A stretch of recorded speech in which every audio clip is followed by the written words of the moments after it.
ഇന്ന് ചിക്കൻ പെരളൻ ഉണ്ടാക്കാം കേട്ടോ. അപ്പോൾ ചിക്കൻ കഴുകി വാർത്ത് വെച്ചിട്ടുണ്ടായിരുന്നു. എന്നിട്ട് ചട്ടി ചൂടായി വരുമ്പോൾ അതിലേക്ക് ചിക്കൻ ഇട്ടിട്ട് മുളക് പൊടി, മഞ്ഞൾപ്പൊടി, മല്ലിപ്പൊടിയും കൂടി ഇട്ടിട്ട് ഒന്ന് വഴറ്റി നന്നായി യോജിപ്പിച്ച് വരണം. അതിൻ്റെ പച്ചമണം മാറിയാൽ മാറ്റി വെക്കാം കേട്ടോ. എന്നിട്ട് ആ ചട്ടി തന്നെ വെച്ചിട്ട് ഞാൻ കുറച്ച് വെളിച്ചെണ്ണ കൂടുതൽ ഒഴിച്ചിട്ട് അതിലേക്ക് പട്ടയും കരയാമ്പൂവും ഏലക്കായും കൂടിയിട്ട് കുറച്ച് ജീരകവും കൂടിയിട്ട് ഒന്ന് പൊട്ടി വരണം കേട്ടോ.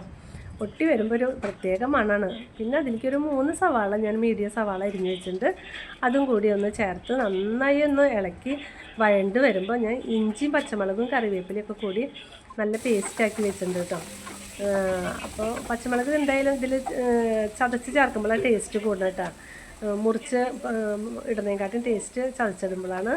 അതും കൂടിയിട്ട് കുറച്ച് കറിവേപ്പിലയും കൂടിയിട്ട് നന്നായി ഇളക്കി മൂത്ത് വരുമ്പോൾ 2 മീഡിയം തക്കാളി ഞാൻ സ്ലൈസാക്കി വെച്ചിട്ടുണ്ട്. അതും കൂടി ഇതിൽ ചേർത്ത് മൂടി വെച്ച് വേവിച്ചു കേട്ടോ. കാരണം തക്കാളി ഇതിൽ വെന്ത് നല്ലോണം യോജിച്ച് വന്നപ്പോൾ ഈ കറിക്ക് പ്രത്യേക ടേസ്റ്റ് കേട്ടോ.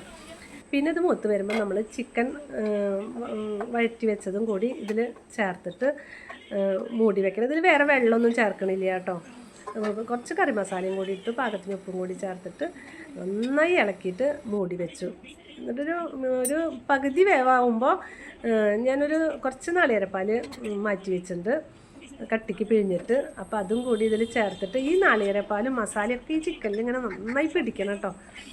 വേറെ വെള്ളങ്ങളൊന്നും ചേർക്കരുത് കേട്ടോ. ഇങ്ങനെ ഉണ്ടാക്കുമ്പോഴാണ് ഇതിന് ടേസ്റ്റ്. അപ്പോൾ ഇത് നിങ്ങൾ ചപ്പാത്തിയുടെ കൂടെയോ പൊറോട്ടയുടെ കൂടെയോ ചോറിൻ്റെ കൂടെ എന്തിൻ്റെ കൂടെ വേണമെങ്കിലും കഴിക്കാം. ഞങ്ങൾ പൊറോട്ട വാങ്ങിച്ചിട്ടുണ്ട് കേട്ടോ. അപ്പോൾ അതും കൂടി കഴിക്കാമെന്ന് വിചാരിച്ചിട്ടാണ് ഇത് ഉണ്ടാക്കുന്നത്. അപ്പോൾ മോന് നല്ല ഇഷ്ടമായി. ഇങ്ങനെ മുന്നേ ഉണ്ടാക്കിയപ്പോൾ നല്ല ഇഷ്ടം തോന്നി. അതാണ് ഞങ്ങളിത് വീണ്ടും ഉണ്ടാക്കാമെന്ന് വിചാരിച്ചിട്ട്. അപ്പോൾ നിങ്ങളെ കൂടി കാണിക്കാമെന്ന് വിചാരിച്ചു.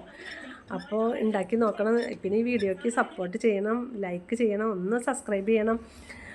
അപ്പോൾ എല്ലാവരും ഇതേപോലെ ഒന്ന് ഉണ്ടാക്കി നോക്കിയിട്ട് നിങ്ങൾ അറിയിക്കണം എനിക്ക് എന്നേട്ടത് എങ്ങനെയുണ്ടെന്ന്. അപ്പോൾ ഇതാണ് ഇന്നത്തെ വീഡിയോ കേട്ടോ. എല്ലാവരും സപ്പോർട്ട് ചെയ്യണേ.